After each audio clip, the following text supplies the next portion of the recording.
What's going on, everyone? Welcome back to another PlayStation tips and tricks video. Today I'm going to share some DualSense Edge controller tips that I have personally found incredibly helpful and believe you will too, because many of these insights have been gathered from our amazing PlayStation community on Reddit. So a big shout out to everyone who has contributed. Also, please keep the comments coming here on YouTube as well, as I make it a point to read each and every one. Today I've curated my top 5 favorite tips for the DualSense Edge, and as a bonus I'll also be sharing a trick to help you identify that dreaded stick drift issue that a lot of us have faced with our DualSense controllers. Now, some of these tricks can also be used for the regular DualSense controller, so even if you don't own a DualSense Edge, stick around till the end and you'll learn something useful. Now, first things first, the Edge controller is specifically designed for those gamers who strive for peak performance. Right outside of the box, it boasts features like rear back buttons and instant triggers, which can shave off precious milliseconds from your response time, offering a significant advantage, particularly in fast-paced first-person shooters. However, it's important to note that the controller primarily relies on a Bluetooth connection, which can introduce a slight lag between your button presses and the corresponding action on screen. Thankfully, there is a way to eliminate this lag by utilizing the USB cable, but it's not as simple as just plugging it in. You'll need to adjust how the controller communicates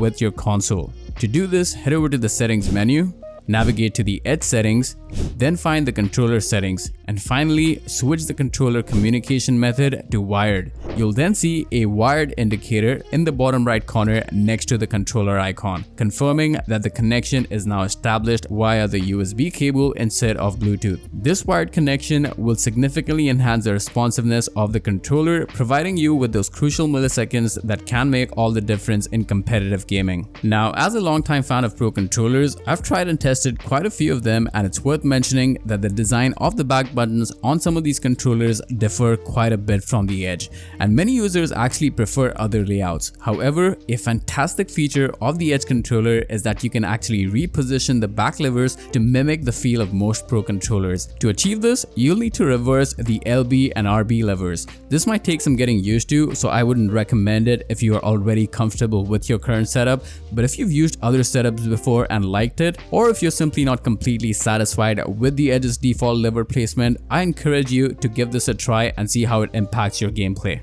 Now, let's talk a little bit about quick muting. If you're someone who enjoys using a headset for full immersion in your games, it can be quite difficult to be aware of sounds in your surroundings, whether it's your phone ringing, the doorbell, or someone trying to get your attention. Adjusting the volume on the headset can be a hassle, especially with many buttons hidden on the back, or even having to locate your TV controller to turn the volume down. But there's a very simple solution to this. Just press and hold the mute button on the Edge controller, and this will instantly mute all game audio as well as your own microphone. I've personally found this incredibly useful for quick conversations, answering the phone, or simply becoming more aware of my surroundings. Did you know that the DualSense Edge controller's light strip has the ability to display 16 million color variations? And all you need to do to be able to do this is download this app called DS4 Windows on your computer, then connect your Edge controller to your PC using a USB cable. Then when it pops up on the app, simply create a new profile and head over to Lightbar, and then change the while charging color to rainbow.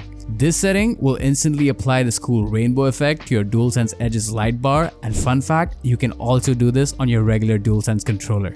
Now, battery life has been a recurring concern with the Edge controller since its launch, and it seems to be deteriorating with continued use. We're constantly having to recharge it. On average, you can expect to get around 5 to 6 hours of use on a single charge. Of course, this isn't an issue if you use a wired connection, but sometimes wireless convenience is simply more preferable. So to help you maximize your battery life, here are a few tips. Firstly, you can dim the controller's light bar, which is set to its brightest setting by default. You can also customize the vibration settings within its profiles. Personally, I disable vibrations completely when playing Warzone or any other game that takes up a lot of power, but I definitely prefer to keep them enabled for single player games. Another option that you can turn off is the adaptive triggers or reduce their intensity. And finally, if you're someone who uses the controller's built-in microphone to communicate with friends, consider lowering the microphone output volume.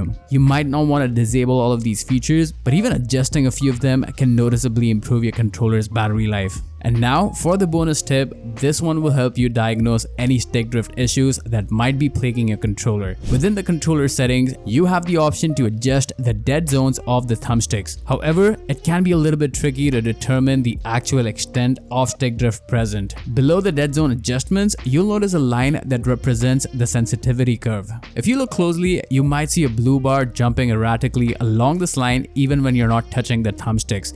This indicates the presence and severity of stick drift. Adjusting the dead zone setting can help you mask this issue, but it's important to address the root cause. Typically, a new controller will exhibit around 3 to 4% of stick drift, which is considered normal. However, if you're seeing significantly more than that, it might be time to consider replacing the affected thumbstick module. So, have I missed anything? Do you have any other useful tips for DualSense Edge or the standard DualSense controller? I'd love to hear them, so feel free to share your insights in the comment section below. If you found any of these tips helpful, make sure to leave a like to the video and subscribe to the channel. I really appreciate your support, so thanks a lot for watching, and I'll talk to you guys in the next one.